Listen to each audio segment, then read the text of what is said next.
భగవతే వాసుదేవాయ.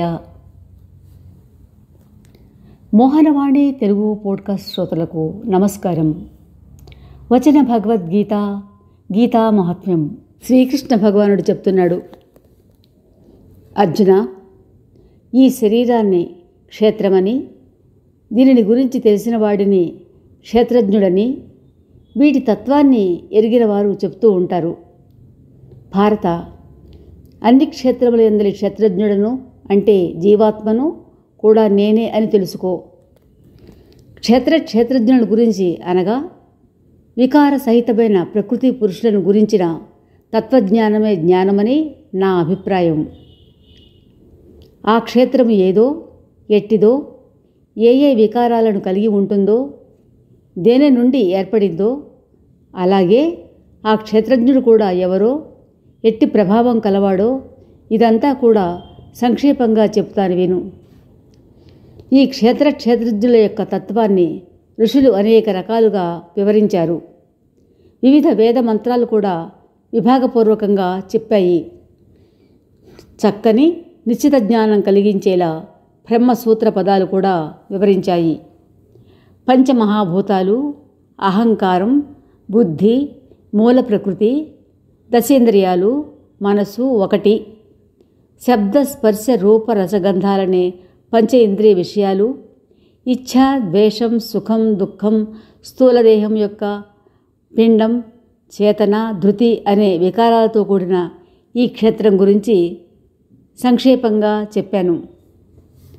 శ్రేష్ఠుడిని అనే గర్వం లేకపోవడం, దంభాచారం లేకపోవడం, ఏ ప్రాణిని ఏ రకంగానూ హింసించకుండా ఉండడం, క్షమాభావం, మనస్సు, వాక్కు మొదలైన వారిలో రుజుత్వం ఉండడం, శ్రద్ధాభక్తులతో గురువును సేవించడం, బాహ్యాభ్యంతరాలలో శుచిగా ఉండటం, అంతఃకరణ స్థిరత్వం, మనస్సు ఇంద్రియాలతో కూడా శరీరాన్ని వశపరుచుకుని ఉండటం, ఇహలోక పరలోక సంబంధమైన సమస్త భోగాల పట్ల ఆసక్తి లేక ఉండటం, అహంకారం లేకపోవడం, జన్మ మృత్యు జరా రోగాదులలోని దుఃఖ దోషాలను పదే పదే స్మరించడం,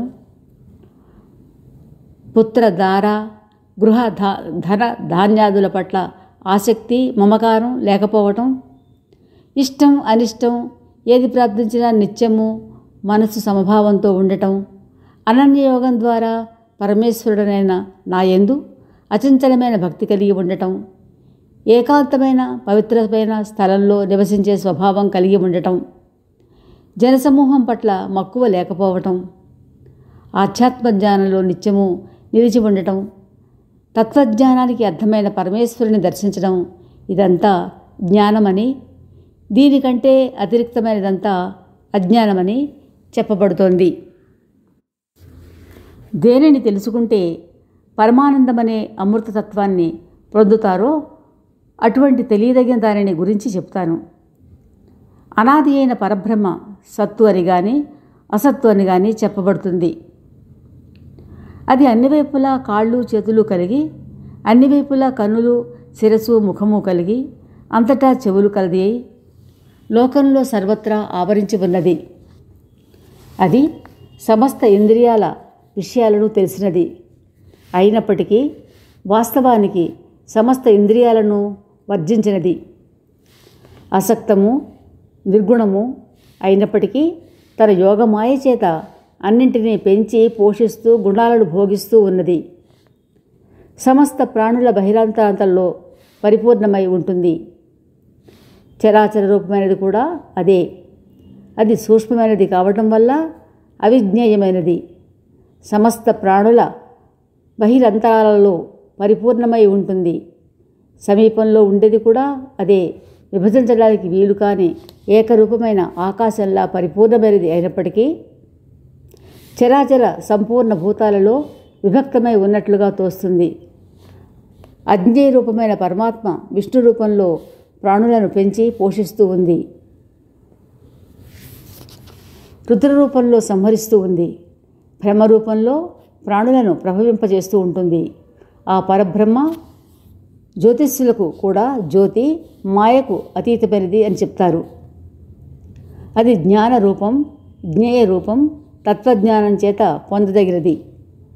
అందరి హృదయాలలో విశేష రూపంలో స్థితమై ఉన్నది అని చెప్తారు. ఈ రీతిగా క్షేత్రము, జ్ఞానము, జ్ఞేయమైన పరబ్రహ్మ గురించి సంక్షిప్తంగా చెప్పాను.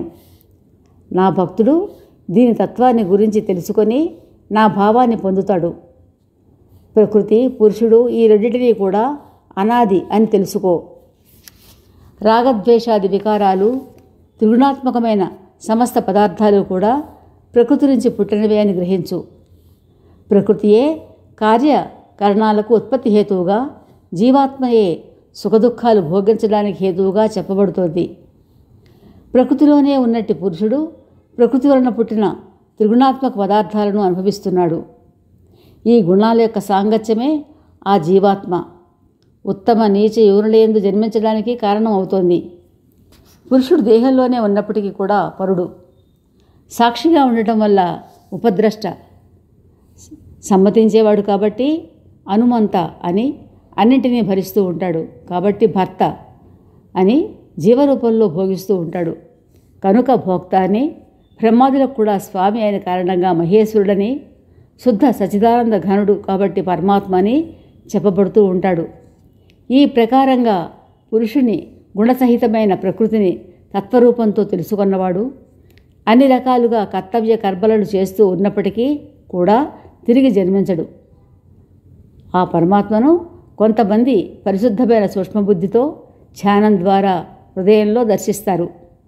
కొంతమంది జ్ఞానయోగం ద్వారా, మరికొంతమంది కర్మయోగం ద్వారా దర్శిస్తారు. కానీ వీరికంటే ఇతరులు కొంతమంది స్వయంగా తెలుసుకోలేకపోయినా ఇతరుల వల్ల విని తదనుసారంగా ఉపాసిస్తారు. అటువంటి శ్రవణ పరాయణులైన వారు కూడా మృత్యురూపమైన సంసార సాగరాల నుండి నిస్సందేహంగా తరిస్తారు.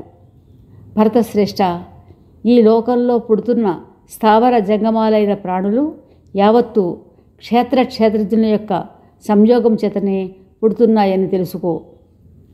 నశ్వరమైన చరాచర ప్రాణులు అన్నిటిలోనూ నాశరహితమైనటువంటి సమభావంతో ఉన్నట్టి పరమేశ్వరుని చూడగలిగినవాడే యథార్థాన్ని దర్శించగలిగినవాడు అవుతాడు. ఎందుకంటే అతడు అందరిలోనూ సమభావంతో ఉన్న పరమేశ్వరుని సమానంగా దర్శిస్తూ తను తాను నశింపచేసుకోక పరమగతిని పొందుతాడు. అన్ని రకాలైన సమస్త కర్మలు ప్రకృతి ద్వారానే జరుగుతూ ఉన్నాయని, ఆత్మకర్త కాదని దర్శించగలిగిన వాడే యథార్థాన్ని దర్శించగలిగినవాడు. ప్రాణులలోని వేర్వేరు భావాలన్నీ ఒక పరమాత్మయందు ఉన్నట్టువని, ఆ పరమాత్మ నుండి సమస్త భూతాలు విస్తరిల్లాయని దర్శించగలిగినప్పుడే అతడు ఆ సచ్చిదానందఘనుడైన పరమాత్మను పొందగలడు. అర్జున, అనాది నిర్గుణుడు అయిన కారణంగా ఆ అవినాశి అయిన పరమాత్మ శరీరస్థుడు అయినప్పటికీ వాస్తవానికి అతడు ఏమీ చేయడు, దేనికి అంటడు. సర్వత్రా వ్యాపించిన ఆకాశం సూక్ష్మమైనది కావటం వల్ల దేనికి ఎలా అంటదో అలాగే దేహంలో సర్వత్రా వ్యాపించి ఉన్న ఆత్మ నిర్గుణుడు కావటం వల్ల దేహగుణాలకు అంటడు.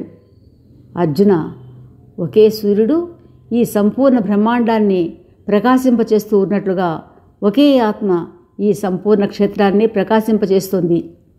ఈ రీతిగా క్షేత్రజ్ఞులను, వారి యొక్క మధ్యగల భేదాన్ని, కార్యసహితమైన ప్రకృతి యొక్క అభావాన్ని ఎవరు జ్ఞాన నేత్రాల ద్వారా తమ తత్వంతో తెలుసుకోగలుగుతారో ఆ మహాత్ములు పరబ్రహ్మ అయిన పరమాత్మను పొందగలుగుతారు. శ్రీమద్ భగవద్గీత క్షేత్రజ్ఞ విభాగ యోగము.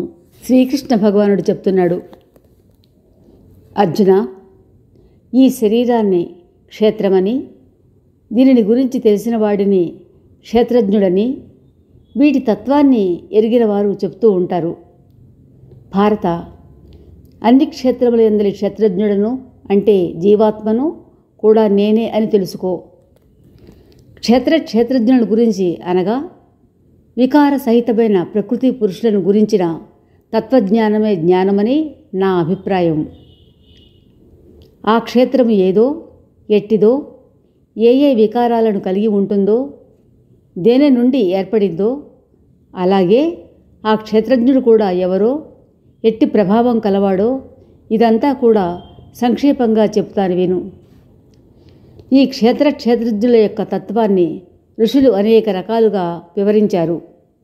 వివిధ వేద మంత్రాలు కూడా విభాగపూర్వకంగా చెప్పాయి. చక్కని నిశ్చిత జ్ఞానం కలిగించేలా బ్రహ్మసూత్ర పదాలు కూడా వివరించాయి.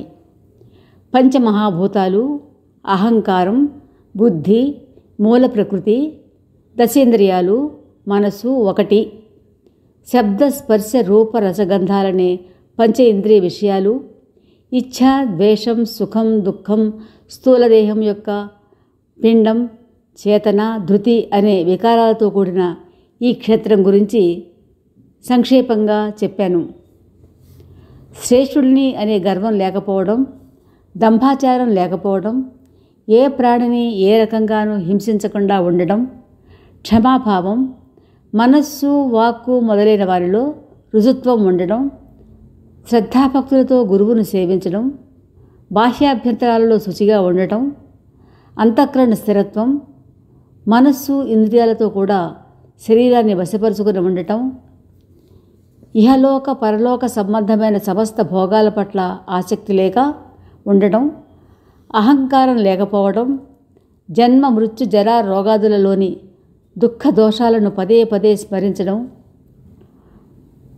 పుత్రధార గృహ ధన ధాన్యాదుల పట్ల ఆసక్తి మమకారం లేకపోవటం, ఇష్టం అనిష్టం ఏది ప్రార్థించినా నిత్యము మనసు సమభావంతో ఉండటం, అనన్యయోగం ద్వారా పరమేశ్వరుడనైన నాయందు అచంచలమైన భక్తి కలిగి ఉండటం, ఏకాంతమైన పవిత్రమైన స్థలంలో నివసించే స్వభావం కలిగి ఉండటం, జనసమూహం పట్ల మక్కువ లేకపోవటం, ఆధ్యాత్మ జ్ఞానంలో నిత్యము నిలిచి ఉండటం, తత్వజ్ఞానానికి అర్థమైన పరమేశ్వరుని దర్శించడం, ఇదంతా జ్ఞానమని, దీనికంటే అతిరిక్తమైనదంతా అజ్ఞానమని చెప్పబడుతోంది. దేనిని తెలుసుకుంటే పరమానందమనే అమృతతత్వాన్ని పొందుతారో అటువంటి తెలియదగిన దానిని గురించి చెప్తాను. అనాది అయిన పరబ్రహ్మ సత్తు అని కానీ అసత్తు అని కానీ చెప్పబడుతుంది. అది అన్ని వైపులా కాళ్ళు చేతులు కలిగి, అన్ని వైపులా కన్నులు శిరస్సు ముఖము కలిగి, అంతటా చెవులు కలది అయి లోకంలో సర్వత్రా ఆవరించి ఉన్నది. అది సమస్త ఇంద్రియాల విషయాలను తెలిసినది అయినప్పటికీ వాస్తవానికి సమస్త ఇంద్రియాలను వర్జించినది. అసక్తము నిర్గుణము అయినప్పటికీ తన యోగమాయ చేత అన్నింటినీ పెంచి పోషిస్తూ గుణాలను భోగిస్తూ ఉన్నది. సమస్త ప్రాణుల బహిరంతరాంతంలో పరిపూర్ణమై ఉంటుంది. చరాచర రూపమైనది కూడా అదే. అది సూక్ష్మమైనది కావటం వల్ల అవిజ్ఞేయమైనది. సమస్త ప్రాణుల బహిరంతరాలలో పరిపూర్ణమై ఉంటుంది. సమీపంలో ఉండేది కూడా అదే. విభజించడానికి వీలు కాని ఏకరూపమైన ఆకాశంలా పరిపూర్ణమైనది అయినప్పటికీ చరాచర సంపూర్ణ భూతాలలో విభక్తమై ఉన్నట్లుగా తోస్తుంది. అజ్ఞేయ రూపమైన పరమాత్మ విష్ణు రూపంలో ప్రాణులను పెంచి పోషిస్తూ ఉంది. రుద్ర రూపంలో సంహరిస్తూ ఉంది. బ్రహ్మ రూపంలో ప్రాణులను ప్రభవింపజేస్తూ ఉంటుంది. ఆ పరబ్రహ్మ జ్యోతిష్యులకు కూడా జ్యోతి మాయకు అతీతమైనది అని చెప్తారు. అది జ్ఞాన రూపం, జ్ఞేయ రూపం, తత్వజ్ఞానం చేత పొందదగినది. అందరి హృదయాలలో విశేష రూపంలో స్థితమై ఉన్నది అని చెప్తారు. ఈ రీతిగా క్షేత్రము, జ్ఞానము, జ్ఞేయమైన పరబ్రహ్మ గురించి సంక్షిప్తంగా చెప్పాను. నా భక్తుడు దీని తత్వాన్ని గురించి తెలుసుకొని నా భావాన్ని పొందుతాడు. ప్రకృతి, పురుషుడు ఈ రెండింటినీ కూడా అనాది అని తెలుసుకో. రాగద్వేషాది వికారాలు, త్రిగుణాత్మకమైన సమస్త పదార్థాలు కూడా ప్రకృతి నుంచి పుట్టినవే అని గ్రహించు. ప్రకృతియే కార్యకరణాలకు ఉత్పత్తి హేతువుగా, జీవాత్మయే సుఖదుఖాలు భోగించడానికి హేతువుగా చెప్పబడుతోంది. ప్రకృతిలోనే ఉన్నట్టి పురుషుడు ప్రకృతి వలన పుట్టిన త్రిగుణాత్మక పదార్థాలను అనుభవిస్తున్నాడు. ఈ గుణాల యొక్క సాంగత్యమే ఆ జీవాత్మ ఉత్తమ నీచ యోనులయందు జన్మించడానికి కారణం అవుతోంది.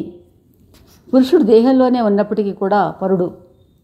సాక్షిగా ఉండటం వల్ల ఉపద్రష్ట సమ్మతించేవాడు కాబట్టి అనుమంత అని అన్నింటినీ భరిస్తూ ఉంటాడు కాబట్టి భర్త అని జీవరూపంలో భోగిస్తూ ఉంటాడు కనుక భోక్త అని బ్రహ్మాదులకు కూడా స్వామి అయిన కారణంగా మహేశ్వరుడని శుద్ధ సచిదానంద ఘనుడు కాబట్టి పరమాత్మ అని చెప్పబడుతూ ఉంటాడు.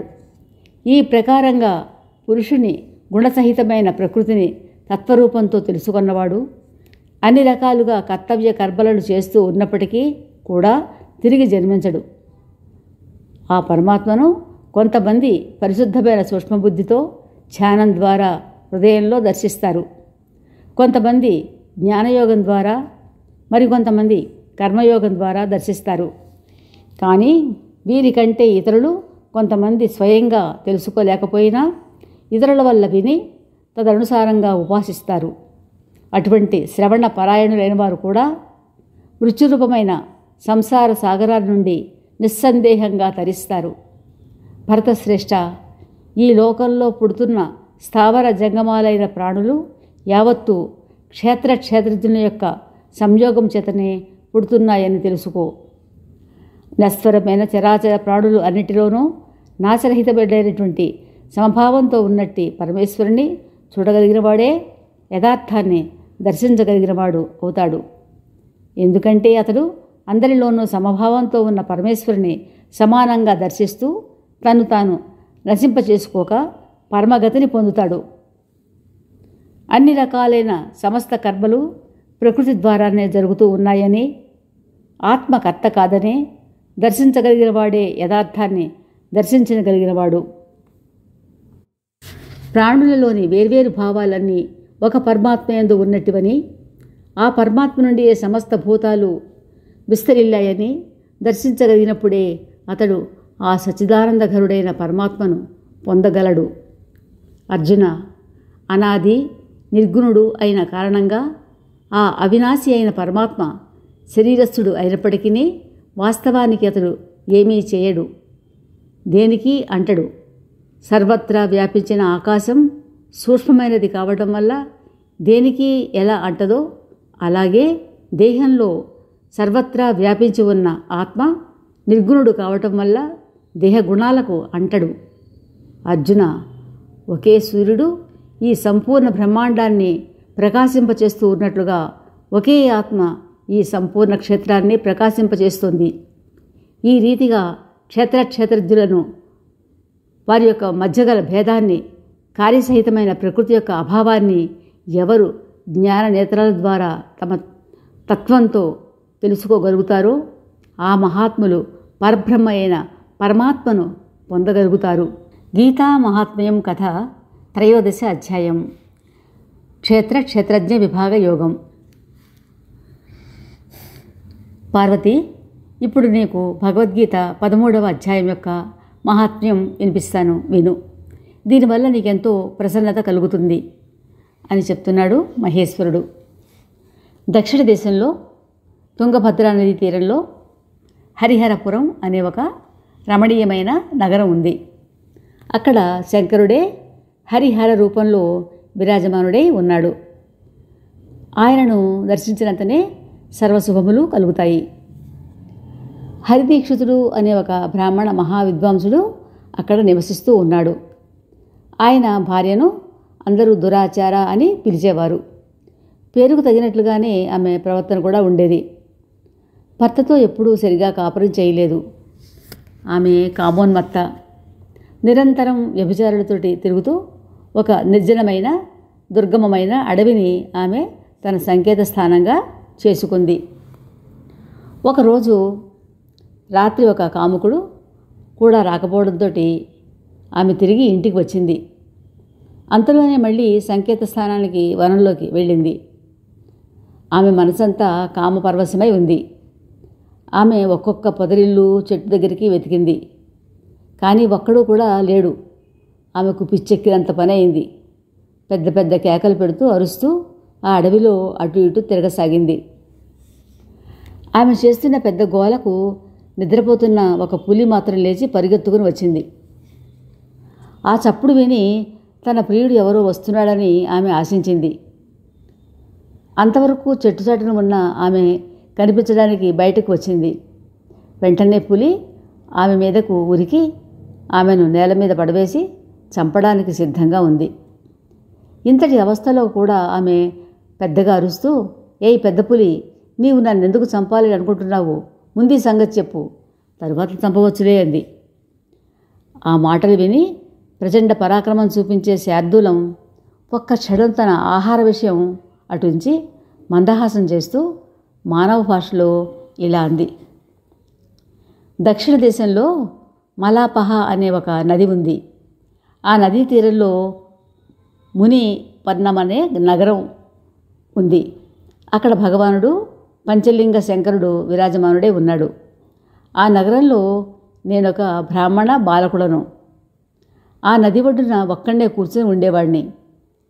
యజ్ఞాధికారం లేకున్నా ప్రజల చేత యజ్ఞాలు చేయించి యజ్ఞభక్తుగా నేనే ఆ అన్నాన్ని తినేవాడిని.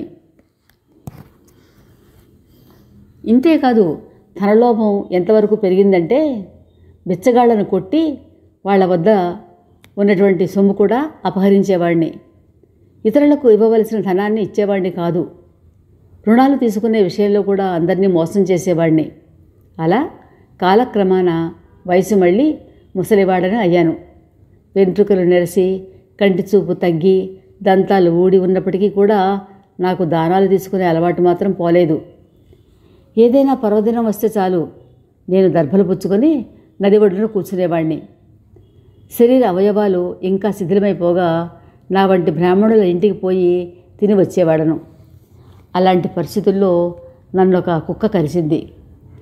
ఒక్క క్షణంలో నేల మీద పడడం, మూర్ఛపోవడం, ప్రాణాలు పోవడం కూడా జరిగిపోయింది. తరువాత నాకు వ్యాఘ్రజన్మ ప్రాప్తించింది.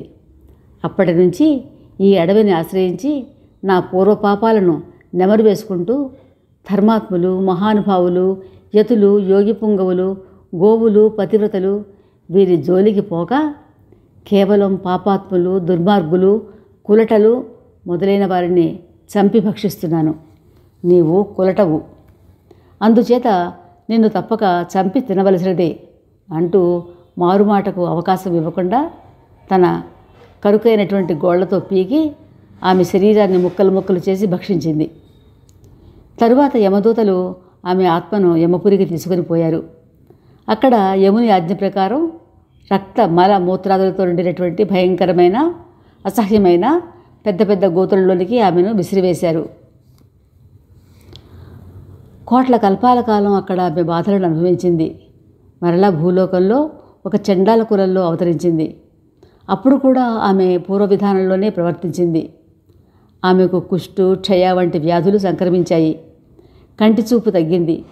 అలా కొంతకాలం పోయిన తరువాత ఆమె స్వస్థానమైన హరిహరపురం చేరుకుంది. అక్కడ శర్వాణి అయిన జంభకాదేవిని దర్శించుకుంది. అచ్చటి ఆలయంలో వాసుదేవుడనే పవిత్ర బ్రాహ్మణుడు భగవద్గీత 13వ అధ్యాయమైన క్షేత్రజ్ఞ విభాగ యోగమును క్రమం తప్పకుండా నియమంతో అధ్యయనం చేస్తూ ఉండేవాడు. ఆమె ఆ మహానుభావుని కూడా దర్శించుకొని ఆయన చదువుతున్న 13వ అధ్యాయాన్ని శ్రద్ధగా వింది. విన్నంతనే ఆమె జన్మాంతర పాపాలని నశించి ఆ చండాల శరీరం నుండి విముక్తి పొందింది. దివ్యదేహాన్ని ధరించి స్వర్గలోకం చేరుకుంది. ఇది భగవద్గీత 13వ మహాత్మ్యము. దీనిని విష్ణుమూర్తి లక్ష్మీదేవికి, పరమశివుడు పార్వతీదేవికి వినిపించారు. గీత 13వ ఫలం పాప విముక్తి, సద్గతి ప్రాప్తి. తరువాత ప్రసారంలో శ్రీమద్ భగవద్గీత గుణత్రయ విభాగ యోగము విందాం. శ్రోతలకు ధన్యవాదాలు. స్వస్తి.